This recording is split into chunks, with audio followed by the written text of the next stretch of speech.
Assalamualaikum warahmatullahi taala wabarakatuh.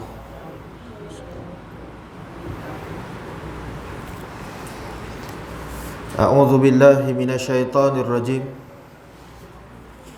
Bismillahirrahmanirrahim. Alhamdulillahi rabbil alamin. Wassalatu wassalamu ala asyrafil anbiya'i wal mursalin wa ala alihi wa ashabihi ajma'in. Allahumma salli wa sallim ala sayyidina Muhammad wa ala alihi wa ashabihi wa man tabi'ahum bi ihsanin ila yaumiddin. Rabbi shrah li sadri wa yassir li amri wahlul 'uqdatam min lisani yafqahu qawli. Qalu subhanaka la ilma lana illa ma 'allamtana innaka antal alimul hakim.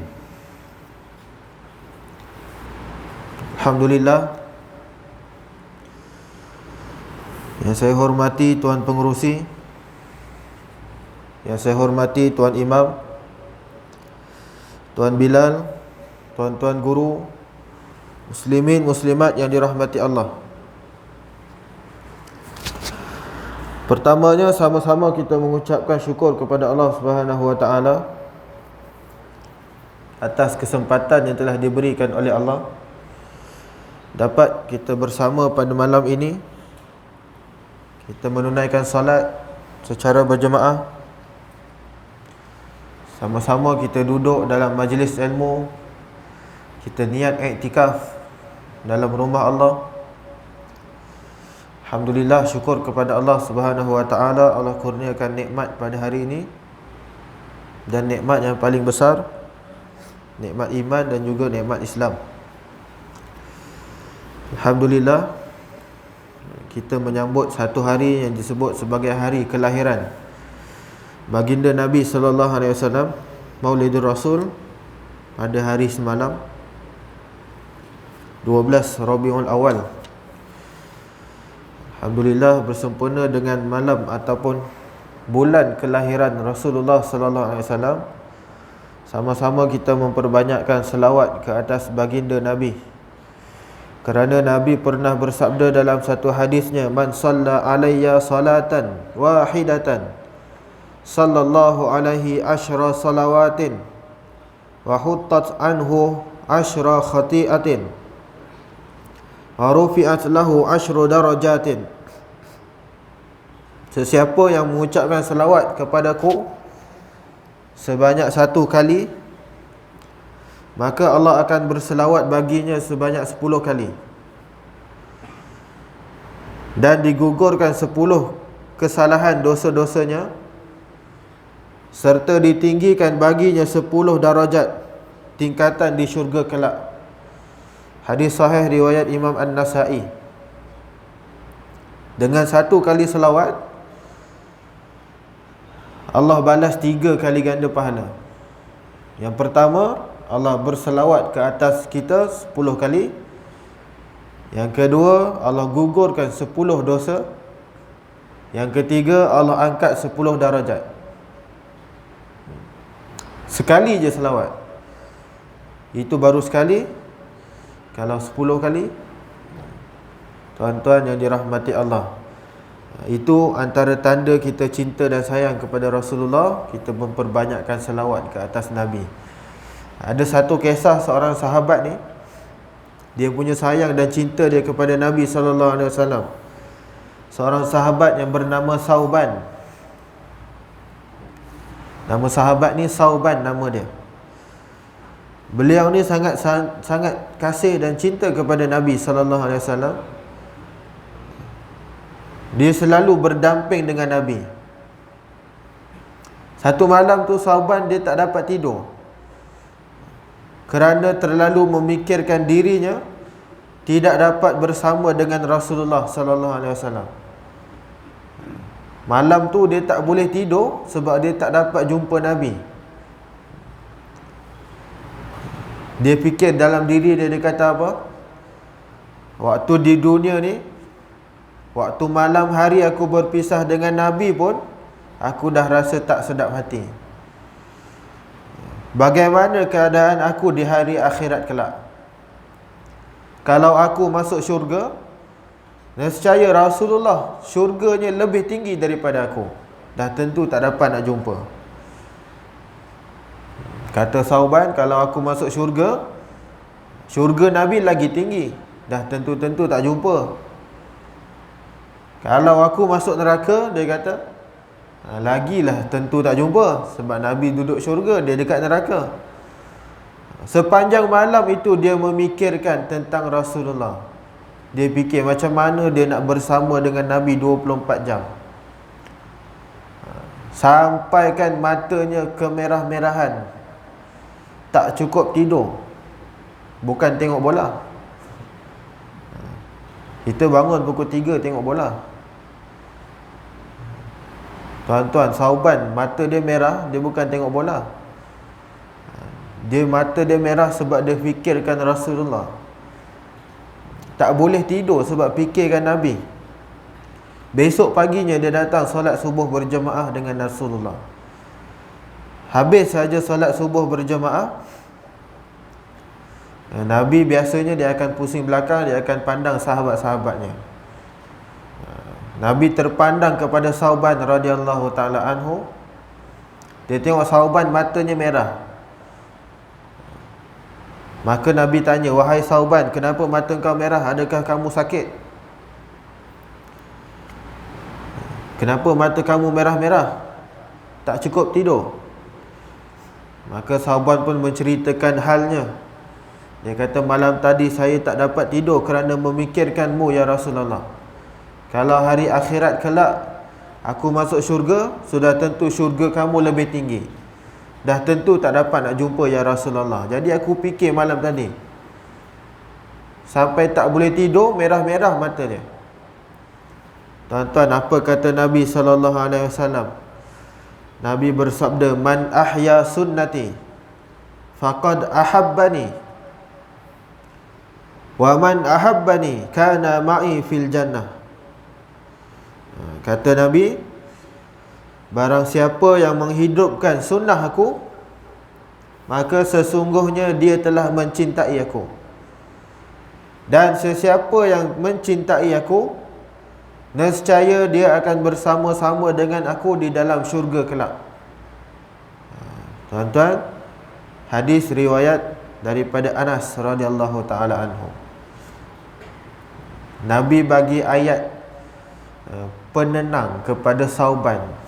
Nabi kata, siapa yang menghidupkan sunnah-sunnah aku, maka dia adalah orang yang mencintai aku. Siapa yang cinta pada aku, maka dia akan duduk bersama dengan aku di dalam syurga kelak. Tuan-tuan yang dirahmati Allah, bagaimana cara kita nak dapat cinta Rasulullah? Kita hendaklah memperbanyakkan amalan-amalan sunnah Nabi. Banyak kita buat sunnah dia, hidupkan sunnah-sunnah Rasulullah. Antara sunnah dia apa? Datang ke masjid, solat berjemaah. Antara sunnah dia. Antara sunnah dia apa? Makan dengan tangan kanan, masuk masjid tangan kanan, dan banyak lagi sunnah-sunnah yang kita boleh buat. Jika kita benar-benar cinta kepada Rasulullah, hendaklah kita menghidupkan sunnah Nabi. Itu antara tanda kita cinta dan sayang pada Nabi sallallahu alaihi wasallam. Jadi tuan-tuan yang dirahmati Allah, insya-Allah malam ni kita baca kitab Riyadhus Salihin Imam An-Nawawi rahimahullahu taala, yang mana dalam kitab ini dinyatakan ataupun disenaraikan hadis-hadis Nabi. Jadi bila kita baca hadis Nabi, ini juga salah satu daripada tanda kita sayang pada Nabi. Ini antara cara kita sayang pada Rasulullah, kita baca hadis-hadisnya, kita baca kisah-kisah dia. Semakin dekat dan kenal kita kepada Rasulullah. Tajuk untuk malam ini ialah berkaitan dengan wabak. Berkaitan dengan wabak. Makruh kita keluar daripada satu kampung yang diserang wabak dan makruh kita masuk ke dalam satu kawasan yang diserang wabak. Itu tajuk dia. Ada satu wabak, satu tempat ni dilanda wabak penyakit, maka kita yang berada di luar daripada tempat itu tak boleh masuk. Yang ada di dalam tempat wabak tu tak boleh keluar. Tuan-tuan, itu hukum yang telah disenaraikan ataupun dinyatakan dalam satu kisah hadis yang panjang. Saya akan baca nanti. Hadisnya panjang. Tuan-tuan yang dirahmati Allah, kalau kita nak baca sejarah tentang wabak di dunia, sebenarnya wabak pada zaman Nabi lagi dah ada dah. Nanti saya akan ceritakan hadisnya. Pada zaman Saidina Umar, waktu zaman Saidina Umar pergi ke negara Syam, nanti saya akan ceritakan hadis itu. Itu pun dah berlaku wabak ta'un. Wabak ta'un. Bila berlaku je wabak ni, maka ia amat memberi kesan kepada umat Islam antaranya. Jadi antara kesannya apa? Tak boleh buka masjid, masjid ditutup. Itu antara kesannya. Jadi tuan-tuan, kalau kita lihat dalam sejarah dunia, sejarah Masjidil Haram khususnya, sebanyak 40 kali Masjidil Haram pernah ditutup. Sepanjang daripada tahun 865 Masihi sehingga 1987 Masihi, Masjidil Haram pernah ditutup lebih kurang 40 kali. Bukan 20-20 je. Sebelum ni dah banyak kali dah tutup. Cuma tahun ni dia agak viral sikit, kecoh sikit lah. Sebab dulu tak ada internet. Kalau dulu ada internet, boleh jadi kecoh juga. Tuan-tuan, saya bagi cerita contoh. Pada tahun 1814,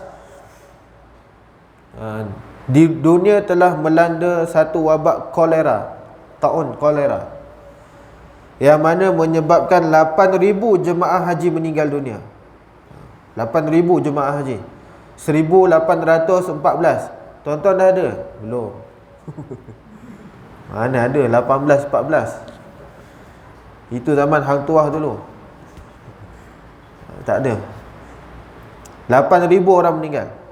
Kemudian pada tahun 1831, wabak Hindi menyebabkan 3/4 jemaah haji meninggal dunia. Yang tadi 8,000 je. Yang ini 3/4, sebahagian besar meninggal dunia kerana wabak. Tuan-tuan, kemudian pada tahun 1850, 1865, 1883 Masjidil Haram ditutup. Banyak kali dah Masjidil Haram ditutup. Lagi bila berlaku penutupan Masjidil Haram, antaranya pada tahun 1837 berlaku wabak penyakit dan 3 tahun ibadah haji tidak dilaksanakan. 1837 penyakit berlakunya wabak penyakit 37. Kemudian 3 tahun selepas tu haji tak ada. 2020 ni haji masih ada, masih lagi dijalankan, tapi dihadkan orangnya. 1837 tu tutup terus, tak ada ibadah haji. Tuan-tuan, 1864 1000 jemaah haji terkorban akibat wabak, dan tahun depannya tiada ibadah haji. 1987, yang ni baru lagi. Siapa yang dah lahir, alhamdulillah. Mungkin tuan-tuan dah ada dah waktu tu, 1987. 30 tahun lebih, 34 tahun lepas. Satu wabak penyakit kancing gigi, meningitis. Tak macam mana sebutnya tak? Lidah Jawa, meningitis. Kancing gigi.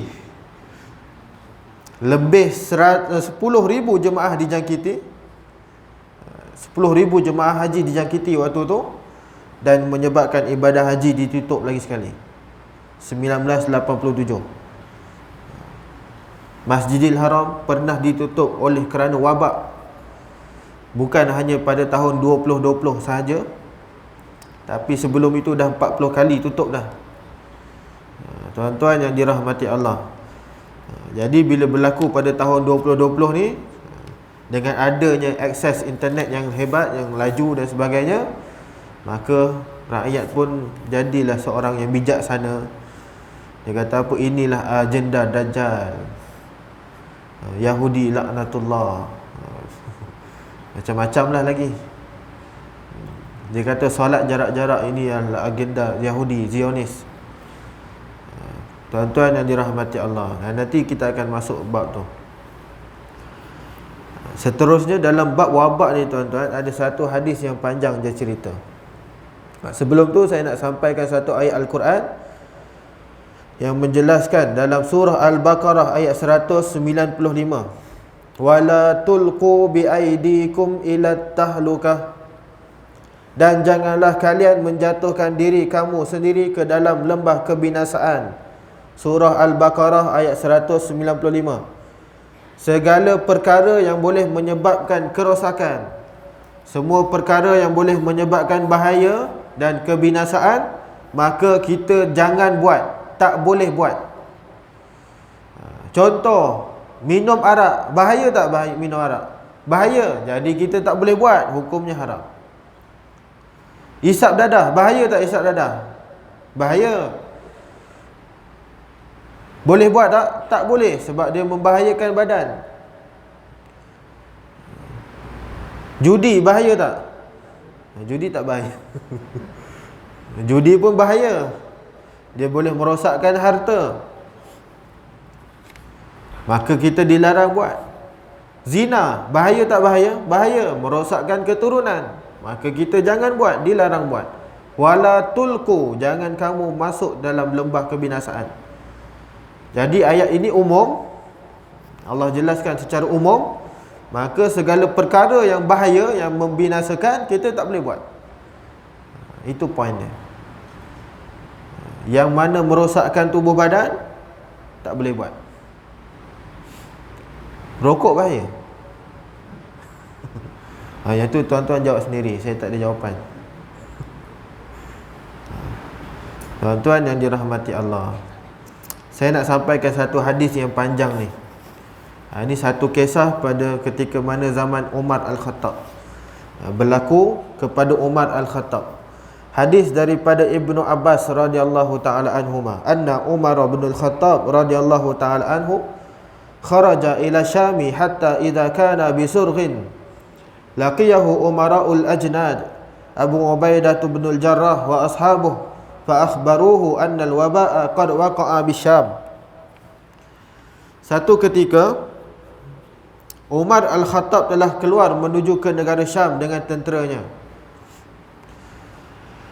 Apabila beliau dan tenteranya sampai di satu tempat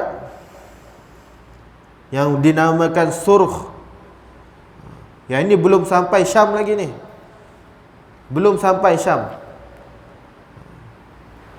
tapi sampai di satu tempat namanya Surh ni, datang Abu Ubaidah Al-Jarrah, pemimpin daripada Syria, sahabat Nabi yang dia duduk di Syria. Dia datang jumpa Umar Al-Khattab.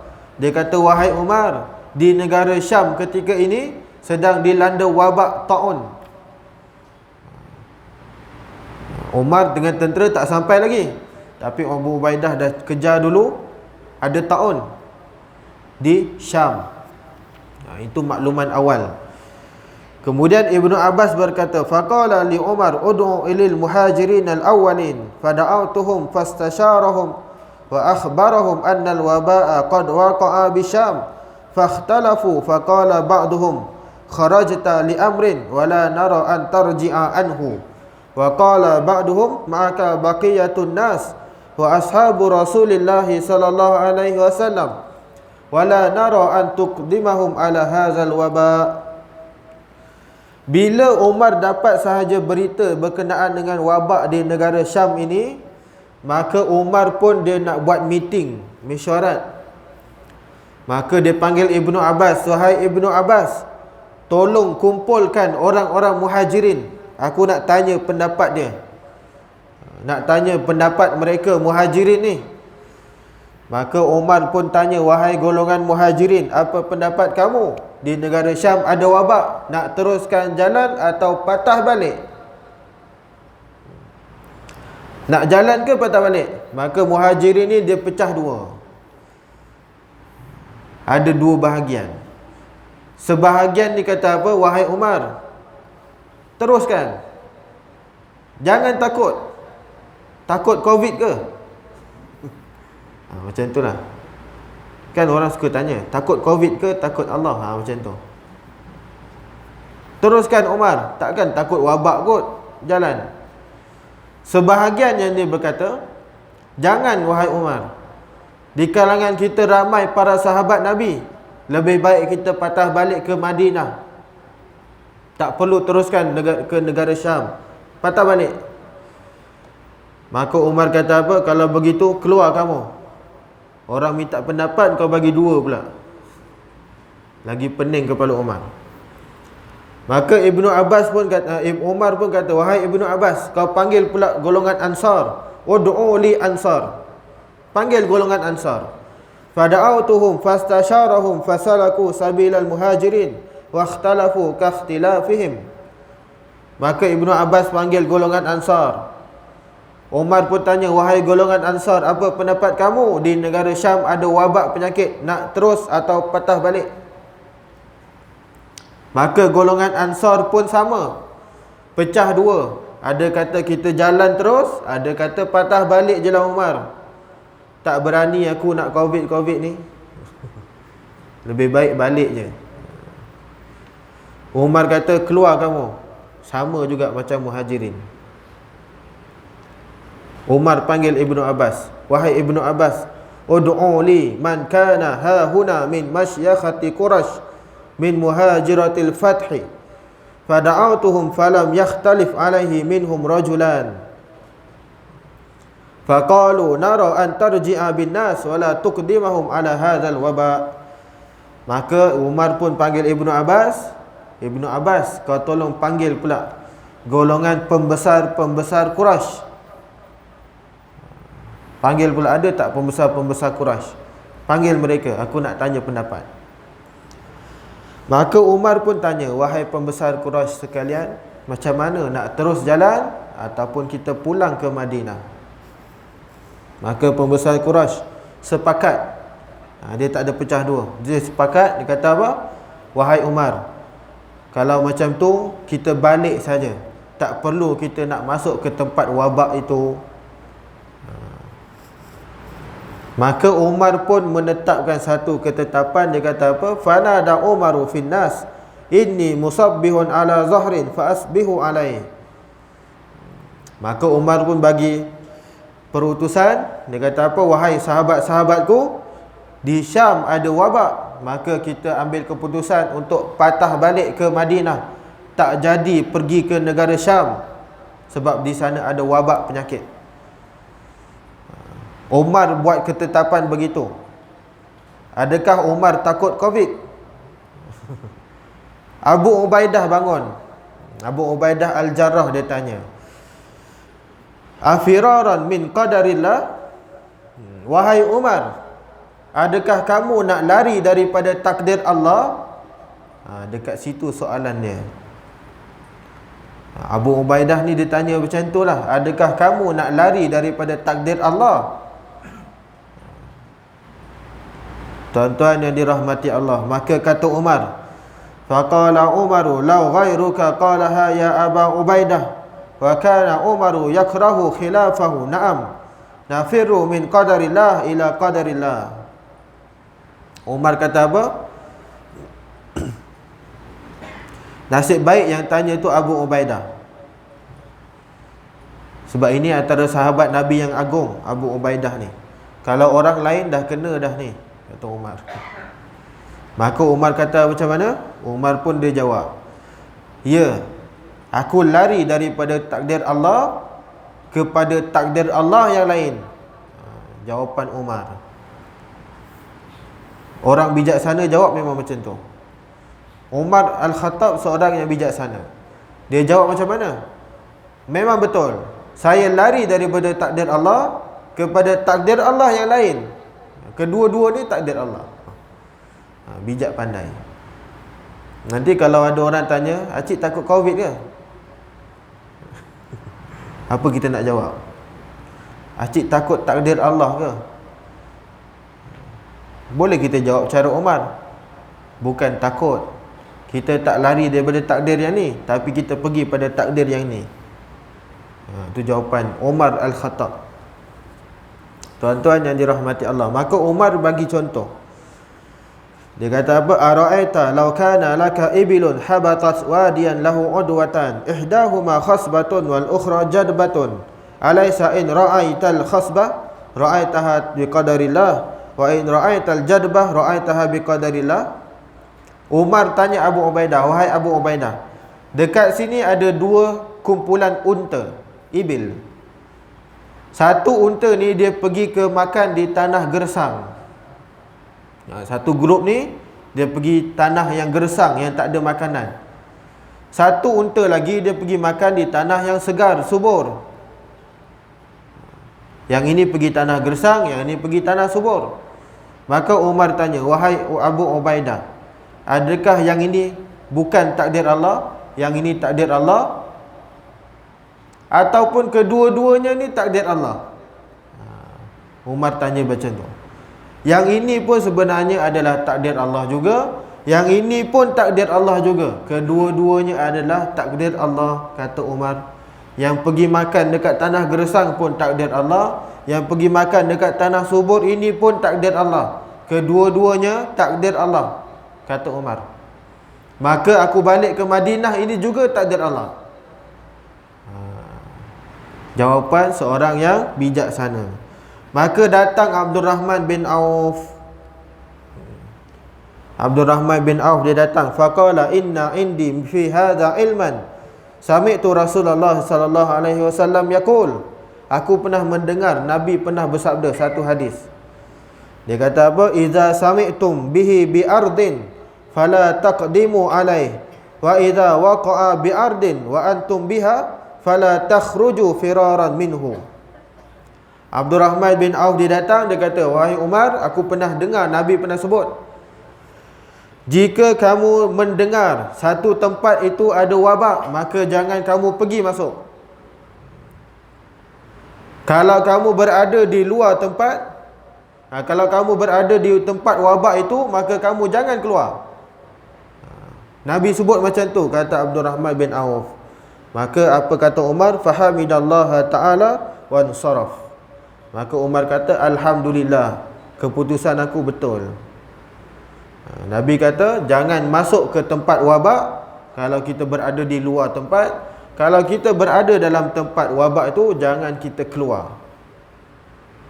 Hadis ini hadis sahih riwayat Imam Bukhari dan Imam Muslim. Tuan-tuan, hadis ni cerita dia panjang. Kalau kita kaitkan dengan realiti semasa kita sekarang, apa yang kita lalui sebelum ni, iaitu PKP, sama dengan cerita ni. Sama dengan cerita dalam hadis ni. Kita tak boleh keluar negeri, tak boleh rentas daerah, tak boleh rentas negeri, disuruh duduk rumah diam-diam. Lebih kurang dalam hadis yang Nabi sebut ni.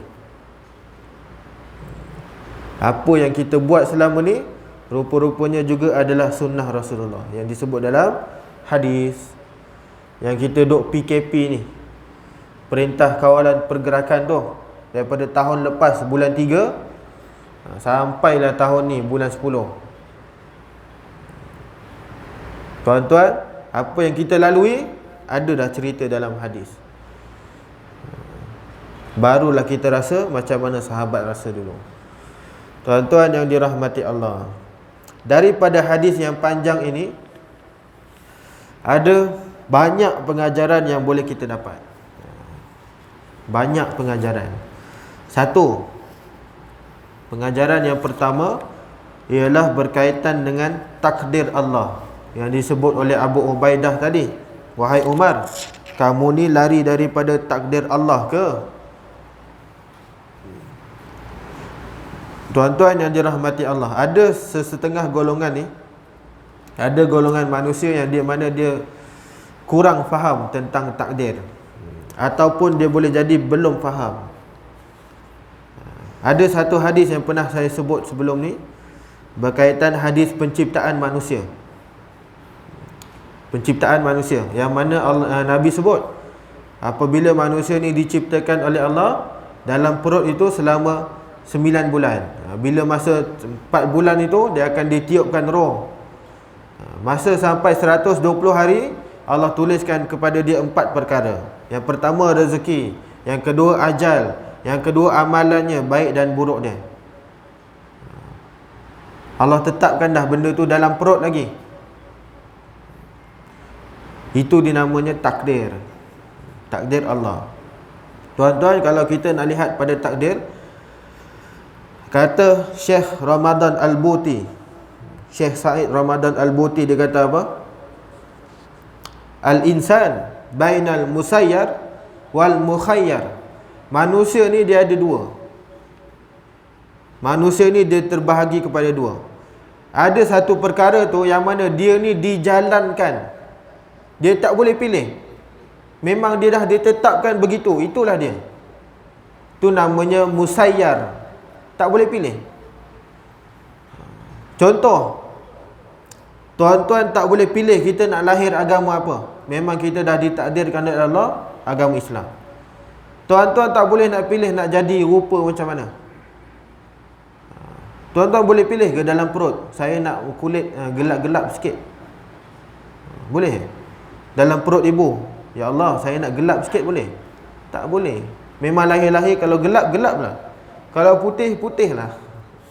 Tak boleh pilih.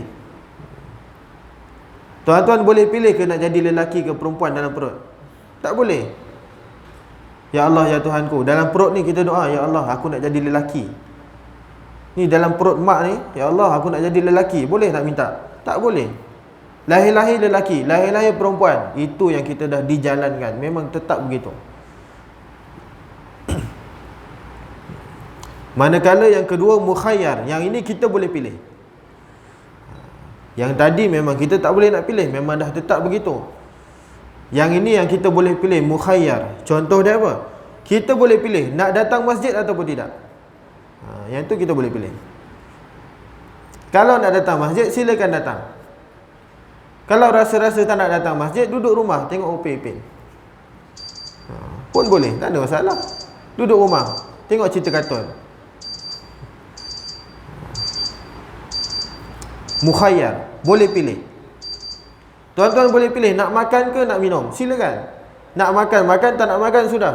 Itu namanya mukhayyar. Cuma orang sekarang ni dia salah faham. Benda yang dia tak boleh pilih, dia nak pilih. Yang dia tak boleh pilih, dia nak pilih. Contoh, Allah dah tetapkan dia jadi perempuan, dia nak jadi lelaki. Allah dah tetapkan dia jadi lelaki, dia nak jadi perempuan. Yang itu dia tak boleh pilih, tapi dia nak pilih, dia nak tukar. Yang dia boleh pilih, dia tak nak pilih. Pelik manusia sekarang. Jadi tuan-tuan, ada golongan ni dia salahkan takdir. Ini semua takdir Allah. Kan Nabi dah sebut, memang dah ditetapkan rezeki macam tu, ajal kita macam tu, amalan kita macam tu. Ni semua takdir Allah. Ada juga golongan yang macam tu, dia menyalahkan takdir. Tuan-tuan yang dirahmati Allah, zaman Saidina Umar dulu, ada satu ketika Umar Al-Khattab dia menangkap seorang lelaki yang minum arak. Dia dapat tangkap orang lelaki ni dia minum arak. Maka Saidina Umar tanya pada dia, wahai sahabat, kenapa kamu minum arak? Maka lelaki ni pun kata, wahai Umar, sesungguhnya aku minum arak ni takdir Allah.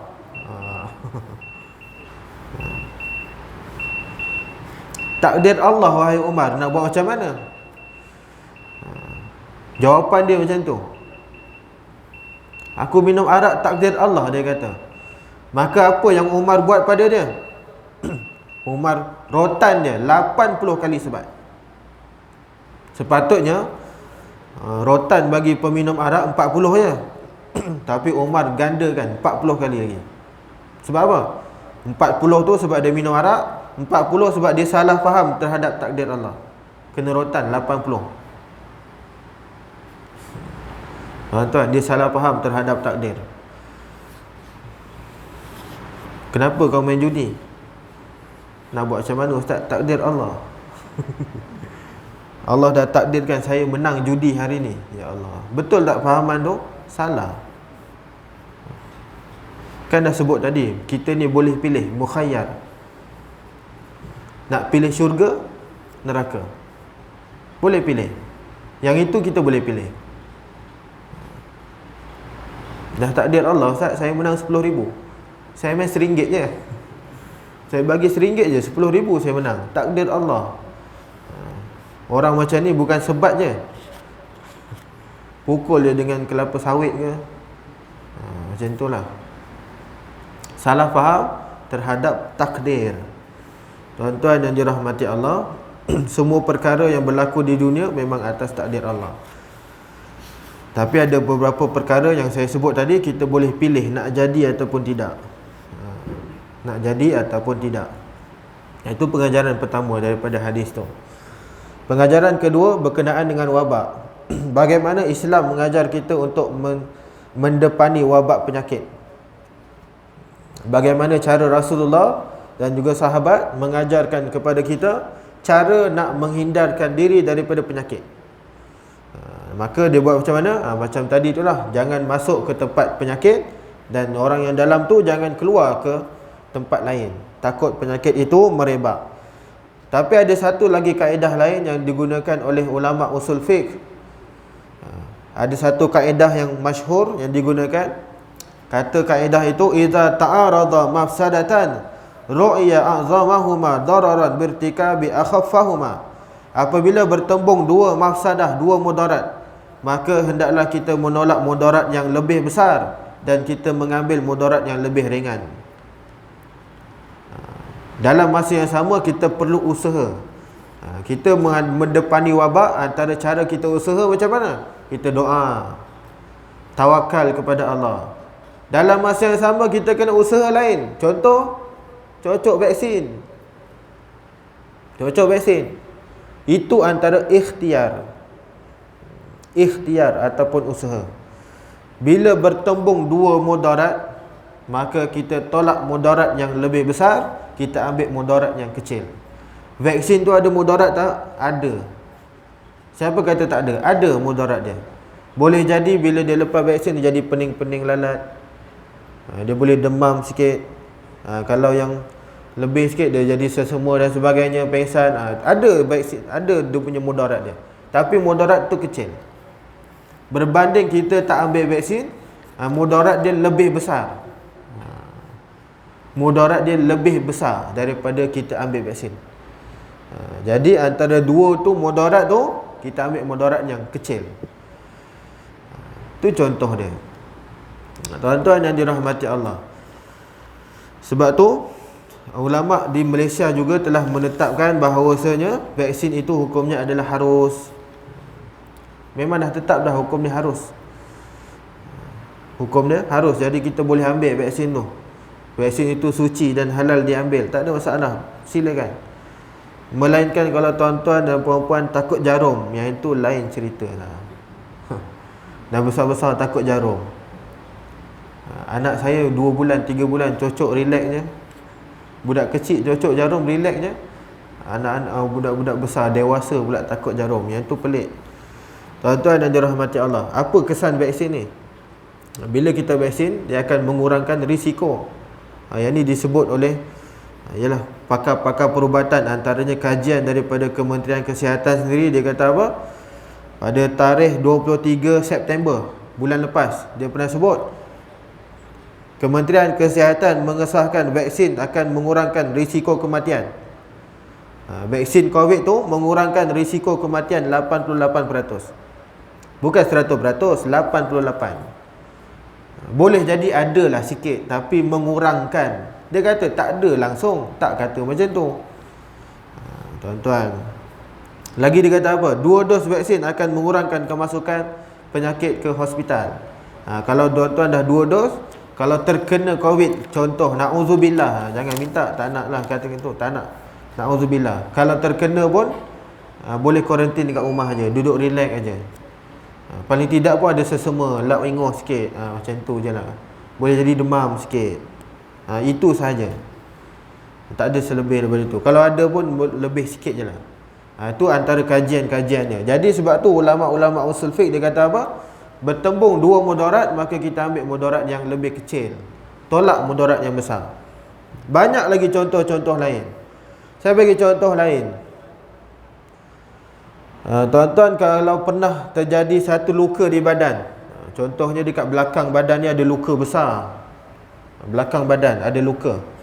Jadi tuan-tuan tak boleh nak solat secara biasa, normal. Kalau tuan-tuan solat sujud, rukuk ataupun sujud, maka luka tu akan menjadi koyak dan berdarah. Koyak dan berdarah. Jadi tuan-tuan dibenarkan, diharuskan untuk solat secara duduk. Bila solat secara duduk, jadi luka itu tak terkoyak dan tidak mengeluarkan darah yang banyak. Paling kurang pun sikit-sikit je darah. Kalau sujud, dia akan jadi darah banyak. Kalau duduk biasa, kita boleh jadi darah tu kurang. Jadi dekat situ dua-dua ada mudarat, dua-dua akan keluar darah. Tapi yang kalau sujud secara biasa akan keluar darah lebih banyak, maka kita solat secara duduk saja. Itu contoh dia. Ada orang dia menghadapi penyakit kencing tak lawas. Kencing tak lawas. Tuan-tuan, kalau kencing tak lawas ni, ada setengah orang tu, kalau dia berdiri, kencing tu tak berhenti. Dia keluar je, menitis saja. Tapi kalau dia duduk, kencing dia boleh berhenti, kurang sikit. Kalau dia solat secara berdiri, air kencing dia tu makin laju. Kalau dia solat duduk, menitis tu kurang, maka dia dikehendaki untuk solat secara duduk. Macam tu cara dia. Sebab apa? Sebab nak mengurangkan najis tu. Kalau dia berdiri, takut mengalir banyak basah seluar dia. Kalau dia duduk, dia kurang menitik, jadi dia lebih baik dia solat secara duduk. Itu contoh dua mudarat. Lagi apa? Kita nak solat, nak ambil baju, kita ada dua helai je baju ni. Dua baju je tinggal, tapi dua-dua baju ni ada najis. Nak solat ni, dua-dua baju ni ada najis. Maka kita tengok macam mana? Tengok baju mana yang najisnya sikit. Yang baju yang ni najis je banyak, penuh. Baju yang ni najis je sikit je, maka kita ambil baju yang najis sikit ni, kita bawa untuk solat. Itu contohnya. Dua mudarat bertembung, maka kita tolak mudarat yang besar, ambil mudarat yang kecil. Samalah juga dengan isu vaksin. Tuan-tuan yang dirahmati Allah, itu antara pengajaran yang boleh kita dapat daripada hadis Nabi yang panjang ni. Itu cara Nabi mendepani wabak penyakit. Antaranya kita doa, kita doa. Tawakal, kita tawakal. Selain daripada tu, kita kena usaha. Pakai mask, jarak-jarak, cocok vaksin dan sebagainya. Itu antara usaha, ikhtiar. Jadi tuan-tuan yang dirahmati Allah, kita kena faham ahli sunnah wal jamaah, dia perlu selari usaha dan juga doa, tawakal. Tawakal memang tawakal, tapi disertai dengan usaha. Tuan-tuan nak makan durian, boleh duduk saja dekat rumah. Duduk saja datang, durian bergolek, tak ada maknanya. Lainlah kalau tuan-tuan tokek. Memang duduk dekat dusun durian, duduk situ, tiba-tiba durian jatuh, tu tak apalah, tu lain. Tuan-tuan nak makan KFC, boleh duduk saja datang KFC. Tak boleh, kita kena cari, pergi keluar kedai, beli KFC baru boleh makan. Nak makan ayam goreng, boleh duduk saja, tiba-tiba ayam goreng datang, tawakal je lah, kejap lagi datanglah ayam goreng tu. Boleh macam tu? Tak boleh. Tuan-tuan yang dirahmati Allah, usaha perlu disertai dengan tawakal. Tawakal dan usaha, dia selari. InsyaAllah kita akan masuk tajuk yang seterusnya pada minggu akan datang. Tajuk berkaitan menziarahi dan mendoakan orang sakit. Apa adab-adab ziarah orang sakit? Boleh tak kita ziarah orang sakit lama-lama? Tuan-tuan. Dan juga makruh mencela demam. Makruh mencela demam. Ada orang demam, dia kata apalah demam, kenapa aku yang kena, orang lain tak kena? Tuan-tuan, kenapa aku yang kena, orang lain ramai lagi dekat Sunggala ni, kenapa orang lain tak kena? Dia pergi mencela demam tu. Nanti kita akan bacakan hadis-hadis berkaitan dengan tajuk itu, insya-Allah. Tuan-tuan yang dirahmati Allah, sekadar itu saja malam ni. Yang baik datang daripada Allah, yang lemah, yang kurang datang pada saya sendiri.